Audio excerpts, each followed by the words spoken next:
Okay. All right. So it started off about an hour ago. Yeah, exactly an hour ago. So we got reports of explosions in Iran. Immediately, all of us assumed it's wave 3 of the American attacks. Iranian media was reporting explosions and strikes in Shabahar, Bandar Abbas, Konarak, Ahvaz, Bushir. So the same places that were struck the last 2 times. So everyone immediately assumed it was the Americans on the third round of strikes, the third wave. Also Kashem, Sirik, Jask, all the same places. Mm-hmm. And then Axios put out a report saying, no, the US is not striking Iran. So everyone's like, all right, that must be Israel. But usually if it's Israel, you'd see the cruise missiles like we saw before. You'd get OSINT reporting the fighter jets, the Israeli fighter jets. Mm-hmm. And then you got Israeli media saying it's not Israel. So then who's left? It's the Gulf. It's not going to be the UAE. It won't be them because they weren't attacked. Saudi wasn't attacked. So it's only left Bahrain and Kuwait. And then Israeli media started claiming that Bahrain and Kuwait were behind the attack. And then, so that's what everyone was speculating. Bahrain and Kuwait was trying to create deterrence by striking Iran, saying, look, this is between the EU and the US. Stop striking US bases in our country. And then in the last few minutes, as you were coming on, Iranian media started denying the reports, saying, no, the reports of explosions in all these cities we reported in the last hour are all untrue. So I don't know. I told you it's going to be confusing. I don't know whether the Gulf did attack Iran, some Gulf countries, maybe Kuwait, Bahrain, and Iran didn't want to escalate, so they didn't want to make a big deal out of it. I don't know whether the air defenses were active or maybe anti-ship missiles launched from Iran, but there's no reports of that. But air defenses were active, and the Iranian media jumped to conclusions because everyone's on edge. So I don't really have anything conclusive for you, Colonel, that we can go off, but except these scattered information from different sources. But maybe I can start with this question. Would you be surprised if any Gulf country participated in an attack on Iran today? Absolutely. Very definitely. The only thing that sprung to my mind, it seems like a remote possibility, but that an Israeli strike was flown from a position along the Gulf. You know, that's not impossible, but it doesn't sound as though we have any real clarity. And there's confusion as to whether or not anything really happened. So, but the last thing I would do if I were in Qatar right now or Bahrain is launch a strike against Iran. What's to stop Iran from flattening the place? It doesn't make a lot of sense to me. I agree, especially Bahrain, tiny little Bahrain or Kuwait. I would be surprised if Qatar participated in it because Qatar was not struck by Iran, except it seems one strike yesterday, one missile, more of a warning shot. There was one new report that came in now, according to Iranian media, a Iranian military headquarters on the outskirts of Bushir was hit by a projectile from the American Zionist enemy, according to IRNA, so Iranian media, citing the deputy political and security governor of Bushir. The deputy says the attack resulted in no casualties. So that might have been, so that might have been a very, the air defenses, etc., and everyone's on edge responding to that little attack. But I would agree with you as well. I understand Bahrain and Kuwait would want to maybe consider building deterrence, but they're too small to build deterrence, like a chihuahua barking at a lion. Exactly. Doesn't make any sense. I also don't know what to make of the word projectile. What is this, a lawn dart, thrown from a ship or something? I don't know. Doesn't make any sense. But, these things happen in war. When I was in 91, this is actually before we had begun the offensive on the ground. We had some soldiers, troops that were very far forward, right on the border with Saudi Arabia. And of course, you have to understand that these soldiers had never seen combat. They were all green at this point. So everything was fascinating and interesting and scary. And we got this report. I was awakened at, I think, something like 2 a.m. Sir, we have a report that so-and-so in G Troop is under bombardment. So I got up. I said, all right, let's go there and find out. Walked over to the Tactical Operations Center, this vehicle that we'd set up. I walked in there and said, what's going on? They said, well, this so-and-so reports such and such. I said, did this come through the exec? No. Who the hell sent this report? And so get them on the phone. So who's sending this report up and what do they say? They said, the report they said, sir, where we have air-to-ground bombs at our location. What the hell else are there other than air-to-ground bombs? You know, I mean, do we have anti-gravity bombs and people are throwing things into the air? So this is the dumbest thing I've ever heard. So then I said, wait a minute, get somebody else over there. Go up there, find out what the hell's going on, call me back. Well, it turned out they were watching A-10s that were flying over us. We had an A-10 squadron that ultimately flew over us for much of our offensive. And as they were pulling out, they were engaged by some anti-aircraft weapons or missiles. And so they had chaff that came out that looked like fireworks, and the chaff was designed to divert the missile. But these soldiers had never seen that before, and so they were convinced the chaff was meant for them and that they were under attack. So, you know, anything is possible in war. And the first reports you get is always wrong. Just remember that. Especially with so many parties involved in this war. You've got, remember, we had the reports earlier of Saudi and the UAE attacking Iran during the war. You've got Iran striking the Gulf. You've got the US and Iran being the two main players. You've got Israel jumping in whenever necessary. Then you got the Houthis that might pop in here and there. So there is a lot of parties involved in this war. It makes it very confusing. How about those Balukis? Yeah, exactly. You saw the strike. Did you see the strike on the railway yesterday? Have you had a chance to look at that? You're talking about the one that connects to the Chinese and the Russians? Yeah, the one next to the Turkmenistani border. Yeah, and that's interesting. To me, that's very significant. That's where Exactly. Well, I did save it to mention it to you. So the U.S. truck hit the Akteke Khan railway bridge in Golestan. So that's a bridge. It's the node connecting Xi'an to Tehran, so Xi'an in China, in 10 to 15 days overland. China's Belt and Road running straight through Iran. So it's Lisa, if you can, Stephanie now, the producer. Stephanie, I don't know if you can find the images. Lisa had them earlier to show them for the audience. But that was a railway line in Akala that, very close to Turkmenistan. But I don't know where it was attacked from. And also the damage is not that significant. So it seems more of a warning shot by the Americans. But it's interesting. It's very different to everything else we've seen. I'd love to get your thoughts on it. Well, it's interesting to see the photographs. I did not have the photographs when I received the report, and the report said that they thought they would have this repaired in 24 hours. Now, maybe that's possible, but looking at the damage, it looks like it may take a little longer than that.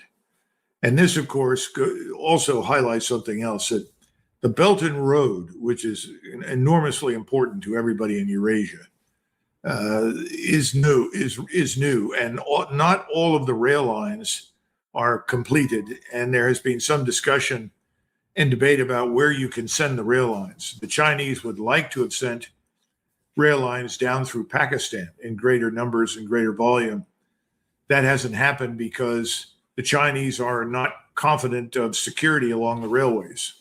Now, that may change, but this one is important because it tells me that someone in Washington said, well, we'll do some damage to this and try to signal that we can isolate Iran.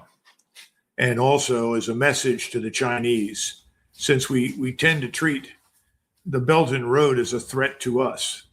I don't subscribe to that view, but then again, I'm not a China threat hawk. But I see the Belt and Road as the alternative to the United States Navy, which does represent a serious threat to China. We can shut down the whole Chinese coastline with our submarine fleet. Chinese know that.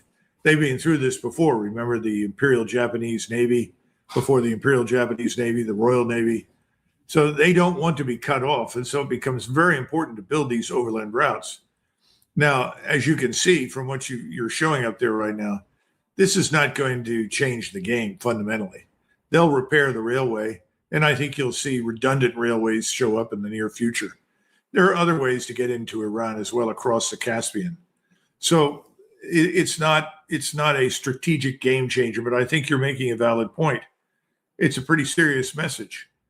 I don't think it's a smart thing to do. I don't think it's going to change anything of consequence. But I think that there are people in the White House that probably thought in those terms. We've been down this road before. Well, hit so-and-so out there. That'll signal to them. We did this sort of thing in Vietnam along the border with China. We did it during the Korean War along the border with China. it didn't make any difference. Yeah, it is interesting. Like I looked at it as a warning, but I'm like, warning of what exactly? Like, what does it really signal? Like one of my guests who's part of the Belt and Road Institute, and he's been studying this for decades. He was on earlier today for the first time on the show, and he was explaining to me how significant this is, how this is a threat to U.S. hegemony. And you've studied history and you always reference history, Colonel. He started referencing how the corridors that were being built, I think, from Russia to the Ottoman Empire were seen as a threat by the British Empire before World War One, and that played a role in what eventually led to World War One. So that shows the significance of this Belt and Road Initiative by China as a threat, or at least the U.S. would perceive it as a threat to the hegemony and the hegemony in the region. And he mentioned a quote. He said this quote always stuck with him. A quote by Biden in 2022. He went to Saudi at the time in Riyadh in July 2022. So it's before October 7th. And he said during the Ukraine war, he said, "We will not leave a vacuum in this region, the Gulf, to be filled by Russia and China." So that was a statement that Biden made. So he referenced that statement as what this strike on the railway could include, as the Americans sending a warning to Iran and other countries part of the initiative. So that's some of my speculation, or his speculation. Well, the railway that you referred to before the First World War was the Berlin to Baghdad railway. Yeah. And that was taken as a threat by the British Empire, who wanted a monopoly of control over the sea lanes. And they also didn't want oil and anything else, for that matter, of significance transported overland. They wanted to make sure that whatever was moved out of the Middle East, particularly or with oil, would be at the mercy of the Royal Navy. And the Kaiser, who wasted a lot of money trying to build a German surface fleet, did have some strategic thinkers. And they said, look, we don't need a big fleet. We don't need, frankly, Bismarck was always opposed to colonies. So the Berlin to Baghdad railway came up. And that, of course, ran through the Ottoman Empire, of which Baghdad and Iraq, most of northern Iraq, well, in fact, all of Iraq was part of the Ottoman Empire at that stage. This time around, I don't think it's quite that significant. And I think there are people in Washington, as I said before, who are hopeful that this will be significant. In other words, they hope this frightens the Chinese or the Russians or something. It won't. It won't make any damn difference at all. We don't live in 1910. We're in a very different world today. And you have all of these countries and states across Central Asia who have an interest in participating in this Belt and Road project. They all stand to profit in some way. It's kind of an annoyance for the Chinese. We could do it much more easily across North America because we all speak the same language. We all have one law from the Atlantic to the Pacific. I wish we would do something similar to what the Chinese have done in Eurasia on the North American continent. I've written about that. I published about that. It's on my website. People can see it. It's called the Golden Spike Program. And it basically goes back to our railroad connectivity across the continent. So bottom line is, yes, that was the one strike that popped out when I looked at the list as being significant. I know, no doubt they'll repair it. It's not going to dampen Chinese enthusiasm for supporting Iran. Come on, wake up. They have a very good relationship with the Iranians on the basis of petroleum and a number of other products. So do the Indians.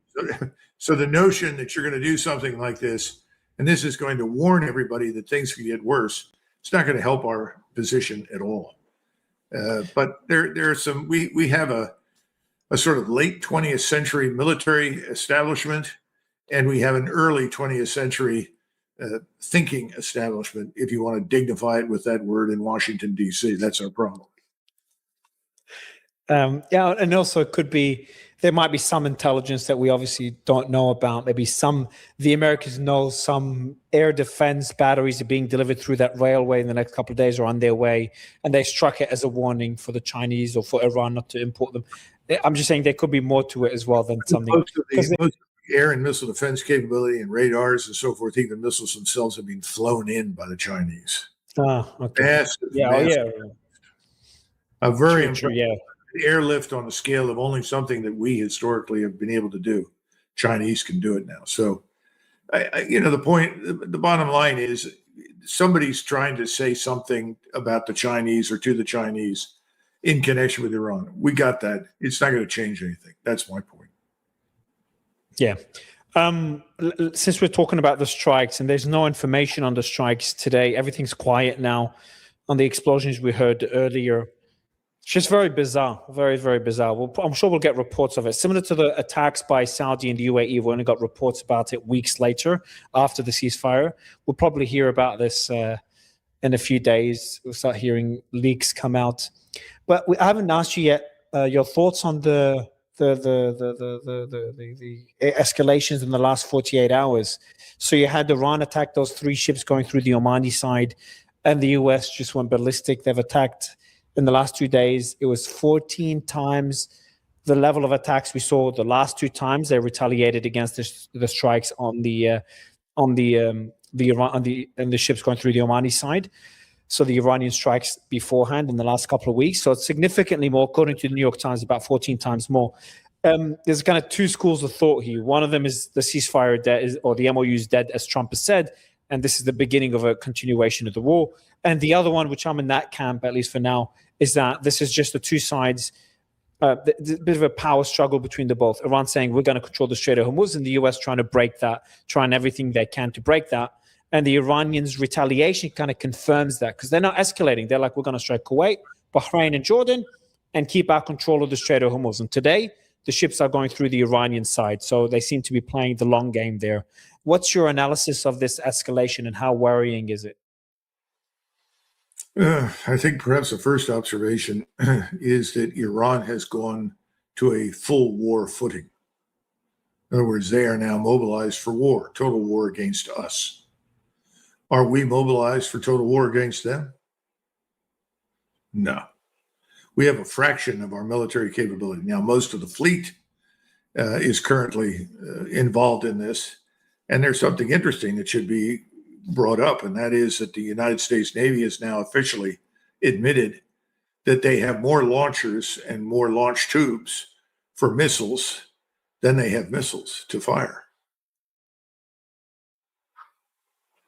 So what are we doing? I don't know, but I suspect that we're pulling assets, missiles, from other locations, other theaters, and concentrating them in the Indian Ocean and potentially the Mediterranean. But I think that's an important point to keep in mind. Iran is in a total war mode, full war footing. Russia is very close to a full war footing and could go to a total war mobilization state very rapidly. Both of them are mobilizing their scientific industrial base, their population, everything. We are not. And Trump has failed miserably to extract more performance from our so-called 5 major defense industries. So I guess, and I think it's an important observation, because the most important question is not what are we doing, because I can tell you we don't know what we're doing. We have no coherent military strategy because we have no attainable military political objective. We're back to the problem we began with. We have 93 million people living in an area the size of Western Europe, surrounded on 3 sides by mountains and on one side by impassable desert. Everything of real importance is a long, long flight for US aircraft or for missiles. So what are we trying to achieve? We've given up on regime change. We've decided that the most that we can do is insult and offend the people of Iran and everyone who happens to be a Shiite Muslim by attacking during the funeral of the leader of Shia Islam, who is being laid to rest in near Mashhad, right? Dumb idea. We should have waited. We should have demonstrated some sort of sensitivity. Instead, we chose to insult everyone. This is hardened opposition to us. So what's your objective? If you can't bring the regime down, what are you bombing to get? You think the more bombs you drop, the more likely the Iranians are to jump into little rubber boats with white flags and say, we're through, we're finished, you can have the Persian Gulf? That's not likely. So why are we attacking Bushehr? Because there's a nuclear power station there? Is that designed to endear us to the Iranians, or do we want a large nuclear accident and poisonous radioactivity all over the region? I mean, what are we doing? No one has explained it. What the hell is the objective? Well, I know what the Israeli objective is, and I'm afraid that's the objective that we're pursuing, the total destruction of Iran. I said that to you months ago. What do the Israelis want? The destruction of Iran. End of story. We have no interest in that, never have. So what are we doing? We're trying to destroy Iran. Why would some man stand up who is in charge in the United States and say, I'm going to destroy a civilization in one night? Sheer unadulterated lunacy. We saw a glimpse of rationality with Donald Trump when he was in Versailles in Paris. And what did he say? He said, we've got to get this war over with. This could send the world into a global depression. That's why I signed the MOU. Well done, Mr. President. Thank you. That was the most intelligent action he's taken since this nonsense began. What's happened then? What's changed? Have we decided, the hell with the world, send the world into a global depression? Can we do that? Well, what are the three things we ought to be focused on? Number one is oil. I don't know what the price is right now. A few hours ago, it was $78 a barrel. What is it now? Is it above 78? I think it'll go to 120 and 150 in the next few weeks. What about this business of restoring or resupplying the Strategic Petroleum Reserve? Remember Vice President Vance? Well, you got to understand, this is just a pause. We just want to refill everybody's oil reserves and get everybody healthy, and then we'll go back to war. Well, what's happened there? We've thrown that out. What about this thing called inflation? Inflation in the United States is getting worse. It's getting worse across the Western world. Wars breed inflation. This is only going to make matters worse. And then finally, it's time to look at the United States bond market. Yeah, we've talked about that. Look at the interest rates for the 10-year bond. That's the bellwether. Everybody who's an expert in the area told me to say, Doug, if we hit 5%, it's financial Armageddon. We go under. And it's climbing. Yeah. Yeah, we did a deep dive. I think you did a piece on it as well. And we did a deep dive on it in our last discussion. I've got some information to just, because you started off by Iran is preparing for war. And there's indications of that. So the Iranian armed forces, as of yesterday, entered their highest rate of alert, highest state of alert, and moved to wartime conditions. Also, there's reports of special forces moving to the Iraqi Kurdistan region as well, worried about potential infiltration from there, which is bizarre to me. The Kurds can't do much in Iran. But then the more important one is yesterday, Tehran, according to the tanker trackers, they shipped out 10 million barrels of crude oil and fuel overnight. Massive amount of oil shipped out in case there is an American blockade or a continuation of the war. Similar to what we saw before this war. Remember the floating reserves? They had all these ships out there. So I saw those reports this morning, and I had someone close to me say, look, is it looking bad? Because I've been more on the optimistic side for a while. And I said, look, it wasn't great in the last 48 hours, but these indications are not good. But I want to give you a theory and let me know if you, by the way, Axios also put out a report that the White House is bracing for a weeks long fight with Iran. So this is not the end of it.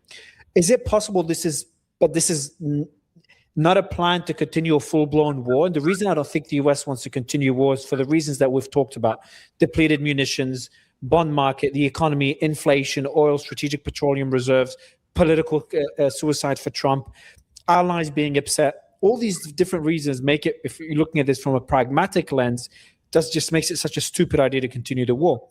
So could this be just literally the US trying to force Iran with a carrot and stick approach not to charge a fee in the Strait of Hormuz, saying, hey, we'll lift the sanctions, we'll unfreeze the assets, like Axios reported a few days ago, just don't charge a fee in the Strait of Hormuz, but if you don't accept, we'll bomb you. And Iran's just saying, we're going to charge a fee, you could do whatever you want, we're not budging. Could we just see that power dynamic playing out, or just more likely something more significant?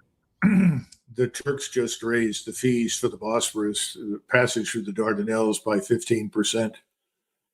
And and what happened after World War I, in which the Turks were defeated, or at least they were on the losing side. They retained control of the Dardanelles. Persia or Iran is going to retain control of the Gulf. End of discussion. Forget it. Why did they hit all these bases again in these last targets? They blasted the living daylights out of bases they've hit previously, only made the damage much worse. Why? What's the message? We're not coming back. It's over. Our role in this region is at an end. Our hegemony over the region is at an end. No, there will be no negotiation over tolls or anything else in connection with the entrance to the Persian Gulf. Forget it. It's done. And you got to go back to the big issue again. What compels us to quit? In other words, that's where we are. The Iranians take the position, we're going to hold what we've got. We're going to defend ourselves. We'll use every missile at our disposal. We are in a war to the last missile. So we'll use whatever we have until we don't have any, number one. Number two, we're in this war until the financial crisis at home is so bad we can't continue. That's how this thing ends. There will be no agreement. I don't think anybody's going to sign anything. I think all of a sudden people are going to say, look, this is a stinker. Eventually, you're going to have people from the Senate, from the House, from industry who crowd into the Oval Office say, listen, Donald, it's time to end this. It's not going to work. Pull the plug on this. If you don't pull the plug on it, you're not going to last because we can't tolerate this. Now, when does that happen? I don't know, but I think it's coming between now and the end of the year. He'll be lucky to survive. I said before, if he stops the war after this last round before we began the new one, I said he can survive. All he has to do is sort of quietly withdraw, postpone any serious negotiations on big issues, get the strait open, demonstrate our sensitivity to the needs of our friends, allies around the world, forget the rest of it. Then he could stay in office. He's now backed out of that. He said, the hell with the world. The hell with everybody. I'm going to break Iran. I'm going to win this. That's where he is. It's back to this problem that he has with a parent-child relationship. With him, everyone's a child and he's in charge. Remember, I went over Roy Cohn's rules. Yeah, that's the inevitable outcome. So he says, well, I told them, they could, they have to do this or there's no deal. Oh, they called me last night. They're desperate for a deal. Yeah, okay.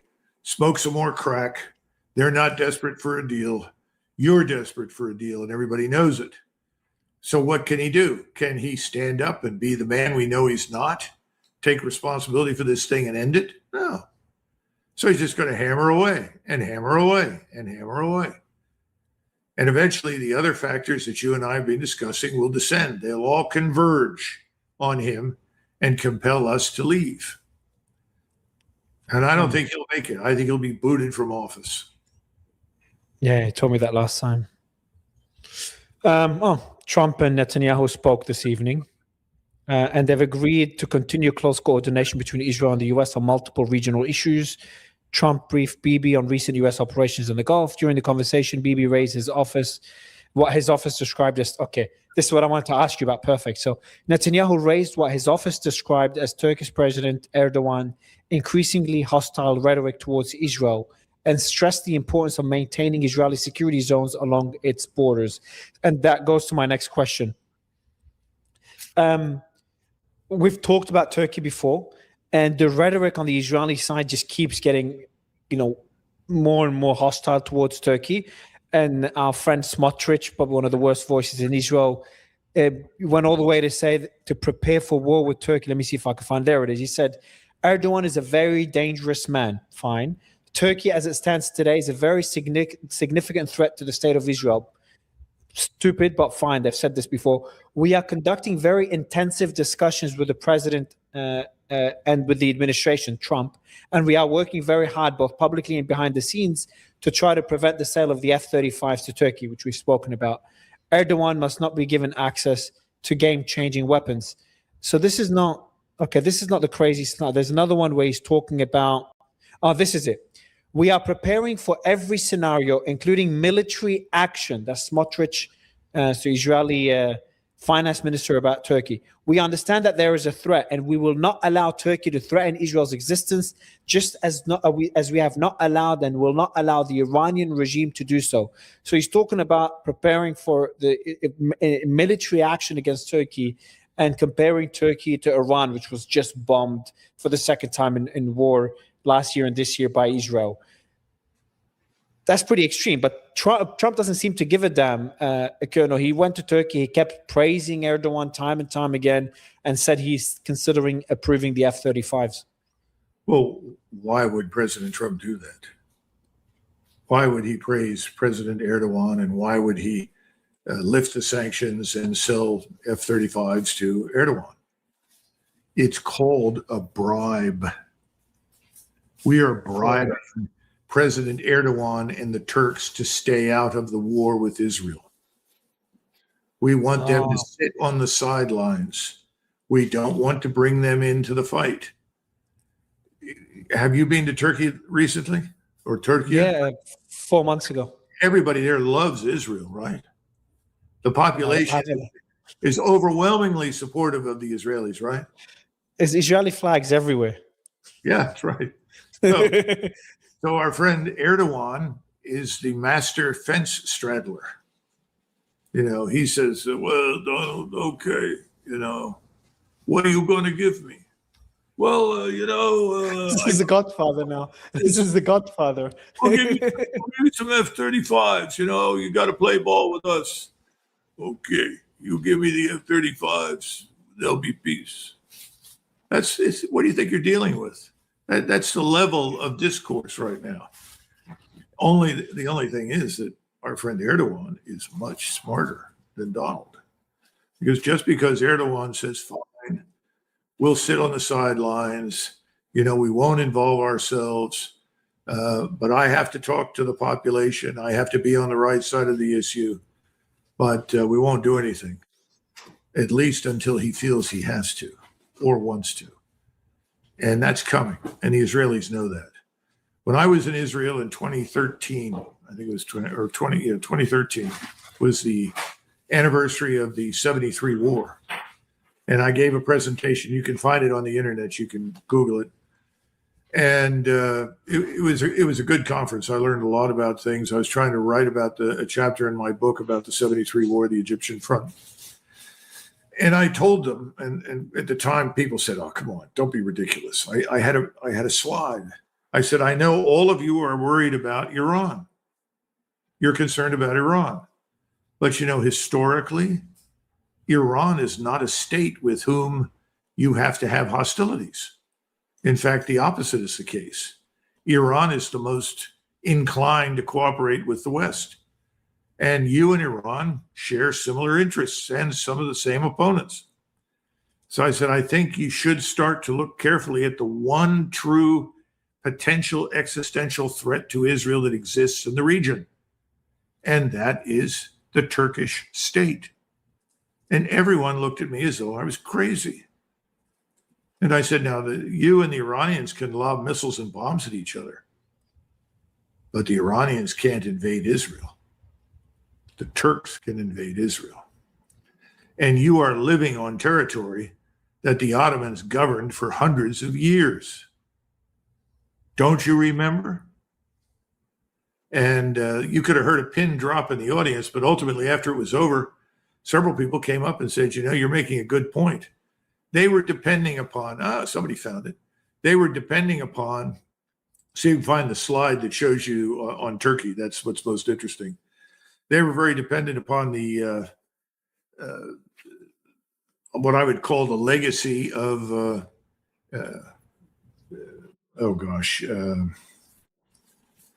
oh goodness, my brain has just gone into vapor lock.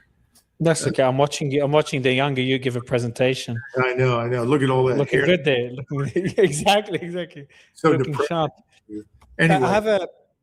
Anyway, you know, Ataturk. You know, they were looking at Turkey through the lens of Ataturk. And I was trying to tell them, you know, Ataturk is still revered. He's respected. But this is not out of Turkey anymore. The Turks have made a choice. They know who they are. They're not Europeans. They're Turks. Their roots are in the Middle East, in Islam, and in Central Asia, not in Europe. So this whole NATO thing, this whole facade of NATO is very flimsy. The Turks are not going to march out of it voluntarily, but they're not going to pay a great deal of attention to it if it's not in their interest to do so. And I think we need to understand that. And I think the Israelis have figured it out. Now, threatening to attack Turkey is a dumb idea.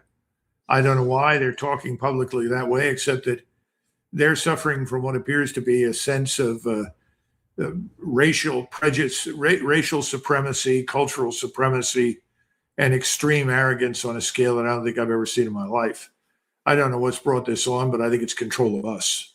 They feel that they have such complete control of us that they can say or do anything they want. I think that President Trump was doing two things. He was saying, come on, Erdogan, stick with us, stay out of this war, and we'll do this. And on the other hand, he's saying to the Israelis, don't push the Turks. They're friends. Don't get involved. He's not dumb. In this sense, he's being very smart. I just don't think it's going to work because I think Islam as an entity is coalescing. Forget the rich, fat cat elites in the Arabian Peninsula. I'm talking about Muslims. There's a greater coalescence of people inside the House of Islam than we've seen for hundreds of years. There's another, and by the way, you asked me if I've been to Turkey. I was meant to be there for an important interview during the NATO summit in Ankara, so I could have been doing this from Turkey, but it had to be rescheduled because war broke out. But I have one theory that is worrying me. A few people are floating around, is that Trump is giving the F-35s to Erdogan, conditional on Erdogan convincing the Syrian president, al-Shara, to actually fight Hezbollah in Lebanon. Now, I dismiss that as a just completely stupid idea. I don't know if we briefly mentioned it in our last interview, but very briefly, because it just sounds ridiculously stupid. But Trump keeps talking about it, and it's starting to get a bit worrying. Is that possible? Do you think al-Shara is a puppet of Erdogan, or does he have agency where he decides? Because al-Shara said he doesn't want to attack Hezbollah, and it makes sense. Like Syria barely has a military to fight Hezbollah. They've got Israel on the border. If you're Erdogan, you listen and say, well, I'll talk to him. We'll see what we can do. I'm sure he made no promises. And I know that the Syrian leadership right now is very focused on the border with Israel and the Kurds. Exactly. They have their hands full. I don't see disengaging and rushing up to northern Lebanon. And I think Erdogan knows that. And Erdogan would rather have the Islamist radicals that are in charge in Syria right now in Damascus than Israelis. Yeah. What do you make of... I haven't asked you about this, actually. You've seen J.D. Vance and Trump criticize Israel nonstop. We talked about it last week when we spoke. But now, after Trump considering the F-35s and warming up to Erdogan despite Netanyahu's opposition, they're going to be meeting in a few days, so we'll see if that changes anything. Is it possible we are seeing maybe a decoupling between the US and Israel? Are we seeing more indications of this, or I'm getting way ahead of myself? Yes, you're way ahead of yourself. Oh, okay. I got optimistic when he said yes. I'm like, he agreed with the first point. So nothing to be happy about yet. No, I think until we are in serious financial economic trouble, that's key. We're not going to make any sudden moves in any particular direction. And this is the history of all great powers. They tend to be more aggressive at the end than at any point in their history. And then all of a sudden it stops and they're gone. In other words, everything happens quickly. The Brits were there and then they were, bang, gone because they couldn't afford to stay. The Romans, 400 years in Britain, boom, they left. What happened? They couldn't afford to stay. I mean, we could just go down the list. All great powers go through this sort of thing. You write it off, you leave. Everything's mortgaged to vanity at the end, because by the time you reach the end of the imperial period, you're broke. I mean, this is Paul Kennedy's book, The Decline of the Great Powers. Open it up and read it. We have been, he calls them frontiers of insecurity. We've created new frontiers of insecurity all over the world to justify 750 bases and hundreds of thousands of troops, airmen, Marines, sailors, all over the world. And all of a sudden, it's going to collapse like a bag. It'll just deflate because we can't afford to do it anymore. And Trump is playing against that adversary. The adversary is financial Armageddon. He's trying to outpace it. He's trying to keep it under control. He and his friends on Wall Street have done everything they could to manage the decline, to manage the problem of interest rates, to manage the oil problem, to manage the precious metals problem. All of these things. It's not going to work. It's going to fall apart. But it's not going to happen because somebody sat down and negotiated an end to anything. So it'll be like kind of gradually but suddenly. So what we'll see is that all this build up, and suddenly under a future administration, we'll see everything unravel, the bases closed, the US moving away from the entire world and moving towards its sphere of influence. All these things happening within a couple of years. I think it'll happen. I think it will happen under this administration. Whether or not Trump is still the president, I don't know. I can't answer that. That depends on what he does next. What he's doing right now, as you rightly pointed out, is very stupid. He's harming himself. He's harming our country. He's harming our interests. And you would think if he were such a brilliant businessman, you know when to cut your losses and pull out. That's what he should have done months ago. But he can't because he's not a free agent. He's under duress. And I think we understand that. I don't know what that duress is. I have not figured it out. But somebody's got something on him. And I think it's our friends that are in the Israeli lobby. And you got to take something else into consideration. Somebody said to me, well, Doug, we could lose the midterms. I said, okay. And he said that Trump can't afford that. I said, why not? He said, well, if he loses the midterms, then they'll try to impeach him. People in his own party hate him. I said, okay. Well, then you have to make a choice. And if you're Donald Trump, you say, who do I want on my side when they come for me to impeach me? The answer is, I want the Israel lobby. I want all those billionaires with all their money, their control of finance, control of the media. They're the ones, and control of the government, effectively. They're the ones I want on my side. Because if I don't have them, I'm done. I'm out. They're the reason I'm here to begin with. Do you understand? Yeah. He thinks that.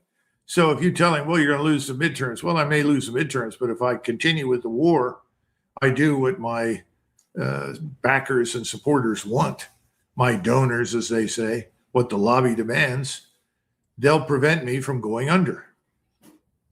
I think self-preservation. Yeah, I think so. And that's not, I'm not saying that's right or wrong. That's not me. I'm not that kind of person. But he's been in this business for a long, long time. Nobody knows how to self-promote better than Donald Trump, and nobody knows the financial realities better than he does. So I think that's going to keep him and keep us fighting. Until you get to the last missile and you can't afford to stay. That's when we bug out. Well, on as we wrap up, there's another front that would have been a whole other discussion within itself if we didn't have these strikes in the last couple of days, and that's the comments by Trump on the war in Ukraine. Yes. Talking about supporting Zelensky's strategy of striking deeper into Russia, striking Russian refineries, and approving, I think it's been approved, or he said he will approve the licensing of the Patriot missiles to Ukraine. I thought the positive side is the production capacity of Ukraine, but the negative side is, first, it will take a long time to set up, and Russia will just bomb it whenever they set up a factory to develop Patriot missiles. But it'll take too long, from what I understand, my limited knowledge. It would take too long for the Ukrainians to even build those facilities in the first place to make a difference. Would you say that we in the United States underestimated Iran's military potential and capability? Yes. Yes. Would you say that we have consistently underestimated Russian military power and its capabilities? Yes, I think so. Now, why? We've never understood the war, frankly, because we don't want to. We're not interested in understanding the war. For Russia, Ukraine is an existential question. Who rules, who occupies it, who controls it, can be a friend or can be an enemy, and there's not much in between. It was obvious that we were building an enemy force designed to do one thing, to destroy Russia in Ukraine. That led to the intervention, and it's led to the war. But for the last 4 years, Putin has absolutely consistently always wanted to avoid a war with NATO, and especially with us. And if you go back to Anchorage, where the Russians were fooled into thinking that Donald Trump was serious and wanted a better relationship with Russia and wanted to do business with Russia, they've now figured out that was nonsense. The Russians have been incredibly naive in ways that I would never have imagined, but they really have been. They were naive over the Minsk Accords. They were naive about us as a nation, as a people. They've been naive about Donald Trump. They listened to his words. They didn't look carefully at his actions. What has Donald Trump changed with regard to Russia since he came to power? Nothing. So now all of a sudden, at a point in time where he privately has concluded Zelensky's a loser, Ukraine is a loss, it's not going to win, all of a sudden, he does a 180-degree turn. Similar to the F-35s to Erdogan, he's now decided, let's give more money to the little man in Kiev that he can steal or waste so that he can kill more Russians, hopefully, and how many of his own people die is of no consequence. And the Europeans are delighted because the Europeans have one goal. It's the same goal the Israelis have. Israel's goal is to drag us into war with Iran and anybody else they don't like, because without us, they can't win. With us, they probably can't win, but that's another story. And the Europeans have decided, and I say Europeans, I'm not talking about the average European citizen who's completely disinterested. I'm talking about the globalist leaders, these governments that are seething with anger, hatred, and hostility for Russia, because Russia is a real national state with a national identity, a national culture, a foundation in Orthodox Christianity. Oh my God, these people are serious. They've got to go away. We've got to destroy them so they can become globalists, nihilists, atheists, Marxists.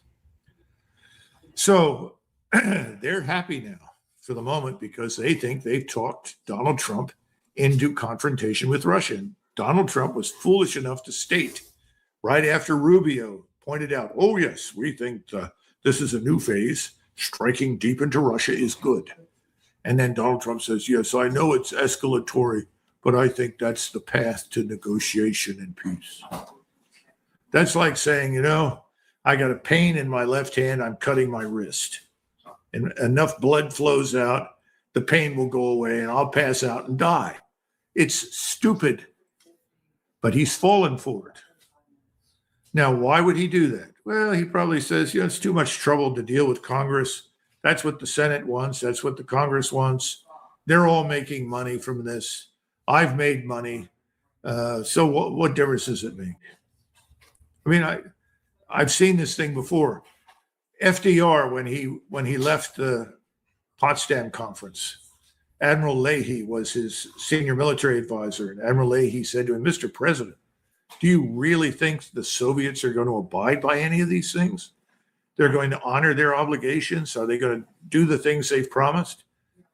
And he said, I don't know, but I'm just too tired to fight anymore. He died, a month later. So this kind of thing goes on. These are the perils of democracy. Democracy sounds great in theory, but in practice, it's got real problems. Yeah, far from perfect. It depends on the people that you appoint, the people that are elected.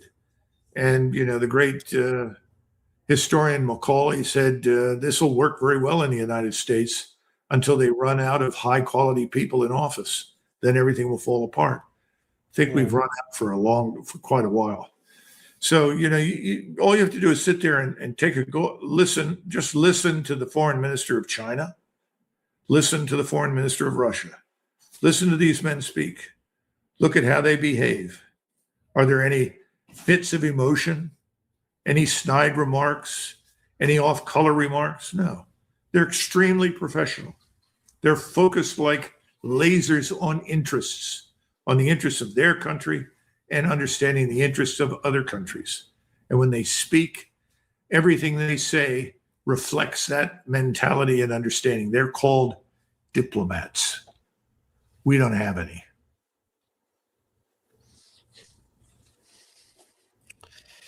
Colonel, it's a pleasure.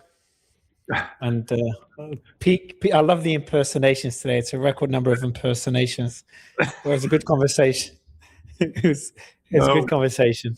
You have to laugh a little bit, right? You do. Right. Thank you for your time, Colonel. Appreciate it.